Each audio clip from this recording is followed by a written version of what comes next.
नमस्कार दोस्तों, micro finance के पहले चैप्टर में आज हम सीखेंगे कि माइक्रो फाइनेंस क्या है। पर माइक्रो फाइनेंस को समझने के लिए हमें पहले माइक्रो क्रेडिट को समझना होगा। माइक्रो क्रेडिट के अंतर्गत ग्रामीण जनताओं की विभिन्न जरूरतों को ध्यान में रखते हुए छोटी छोटी वित्तीय सुविधाएं प्रदान करने की व्यवस्था की जाती है। इसके तहत आर्थिक रूप से कमजोर लोग यानी गरीबी रेखा से नीचे रहने वाले लोगों को अपना कामकाज शुरू करने के लिए कर्ज यानी लोन दिया जाता है। पर माइक्रो फाइनेंस और माइक्रो क्रेडिट में अंतर क्या हुआ? माइक्रो क्रेडिट माइक्रो फाइनेंस का ही एक हिस्सा है।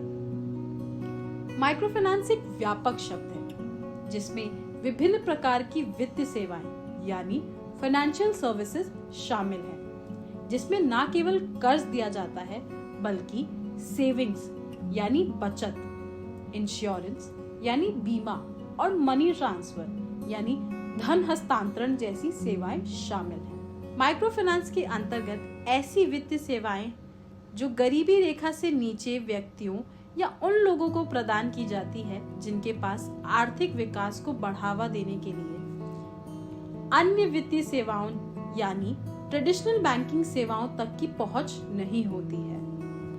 इसका उपयोग शिक्षा, आवास और जीवन स्तर में सुधार जैसे व्यापक उद्देश्यों के लिए किया जाता है। माइक्रो फाइनेंस के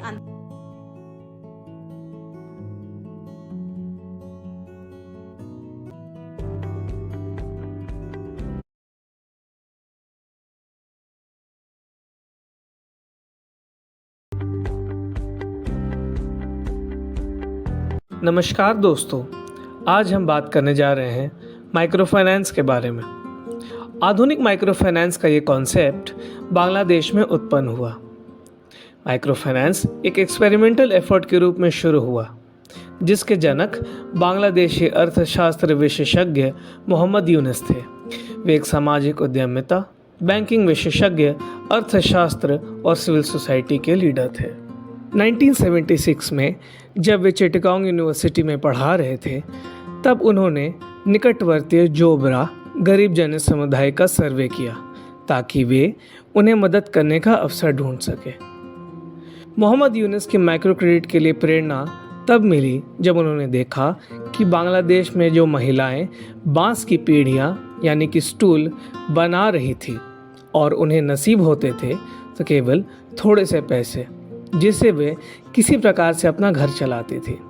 उन्होंने तय किया कि अगर महिलाएं एक कर्ज पर आश्रित हो सकती हैं तो उन्हें उनकी मुनाफे की मार्जिन में सुधार हो सकता है और उन्हें अधिक लाभ मिल सकता है। और ये काम किया। इन बांस की पीढ़ियों की प्रोडक्शन बढ़ाने के लिए उन्होंने कर्ज का लाभ उठाया और फिर पूरे राशि को जो कर्ज में ली थी चुका दिया। 1983 में मोहम्मद यूनुस ने बांग्लादेश में ग्रामीण बैंक की स्थापना की। ग्रामीण बैंक का लक्ष्य पहले उद्यमियों को छोटे कर्ज प्रदान करना था।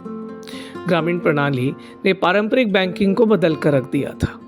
ये प्रोग्राम उन महिलाओं के लिए था जिनको वित्तीय सिस्टम से हमेशा बाहर रखा जाता था। हालांकि ये एक साहसी जोखिम था, परंतु प्रोग्राम को तुरंत सफलता मिली। गरीबों का बैंक के रूप में भी कहा जाने वाला ये प्रोग्राम तब उत्पन्न हुआ और जल्द ही दिलचस्प ग्रोथ दिखाने लगा। हालांकि यूएन ने 2005 को अंतर्राष्ट्रीय माइक्रो क्रेडिट का वर्ष घोषित किया था और मोहम्मद यूनुस को 2006 में नोबेल शांति पुरस्कार मिला।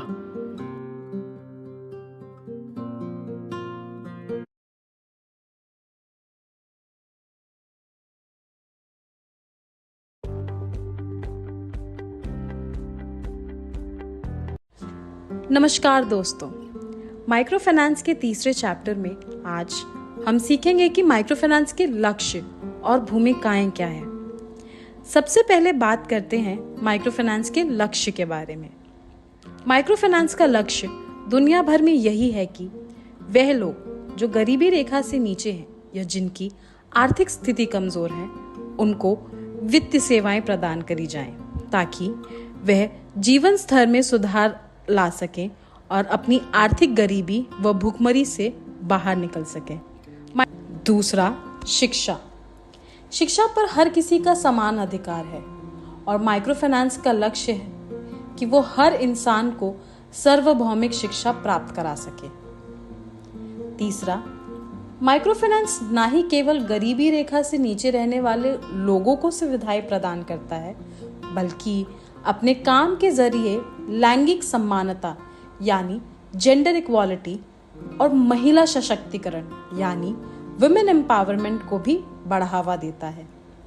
और इस बात का सबसे बड़ा सबूत यही है कि आज माइक्रो फाइनेंस इंडस्ट्री में 90% से भी ज्यादा ग्राहक महिलाएं हैं। और दोस्तों, अंत में माइक्रो फाइनेंस का सबसे बड़ा लक्ष्य है कि वह लोगों को वित्तीय सेवाएं प्रदान करे, जिससे वह अपना कामकाज शुरू कर सके और अपनी जीवन शैली में सुधार ला सके। तो चलिए दोस्तों, अब बात करते हैं माइक्रो फाइनेंस की भूमिकाओं के बारे में। अब तक तो आप समझ ही चुके होंगे कि माइक्रो फाइनेंस गरीबी रेखा से नीचे रहने वाले लोगों के जीवन में अहम भूमिका निभाता है। माइक्रो फाइनेंस लोगों को छोटे छोटे उधार देता है ताकि वह अपने जीवन स्तर में सुधार ला सके, अपने व्यापार को आगे बढ़ाकर तरक्की पा सके। केवल यही नहीं दोस्तों, माइक्रो फाइनेंस अपने ग्राहकों को फाइनेंशियल लिटरेसी यानी वित्तीय साक्षरता का भी ज्ञान देता है।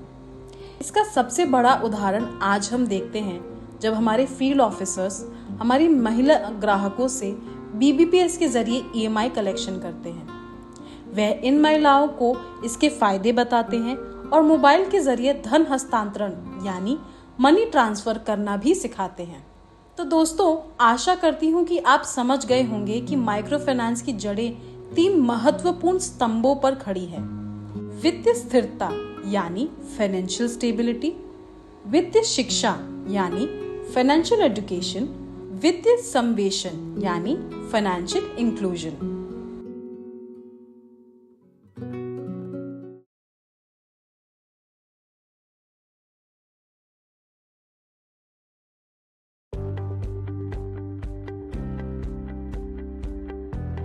नमस्कार दोस्तों, हम बात करने जा रहे हैं भारत में माइक्रो फाइनेंस की शुरुआत के बारे में।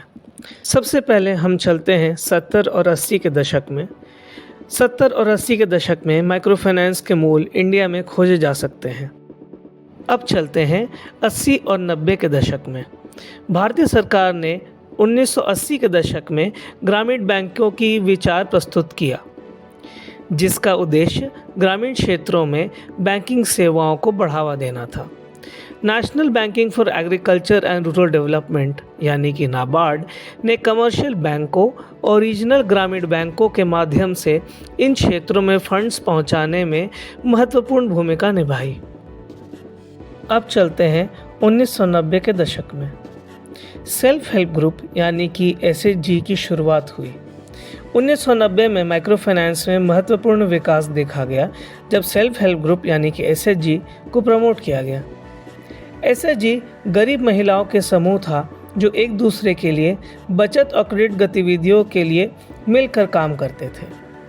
अब चलते हैं 1992 यानी 1992 की तरफ। नाबार्ड का SHG बैंक लिंकेज प्रोग्राम का गठन।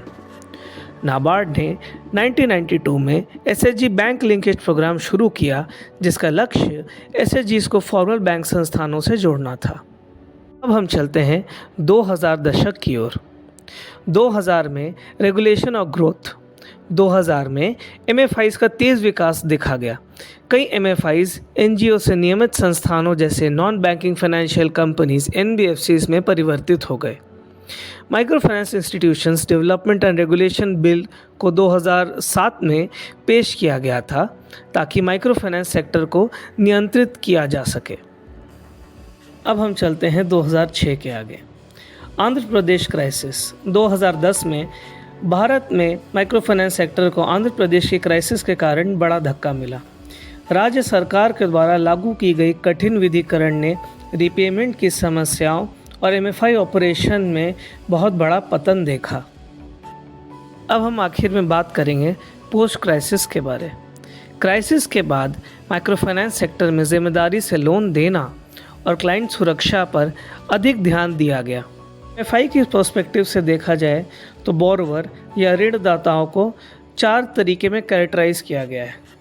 पहला, गैर सरकारी संगठन या एनजीओ। दूसरा, सहकारी समितियां या कोऑपरेटिव सोसाइटी।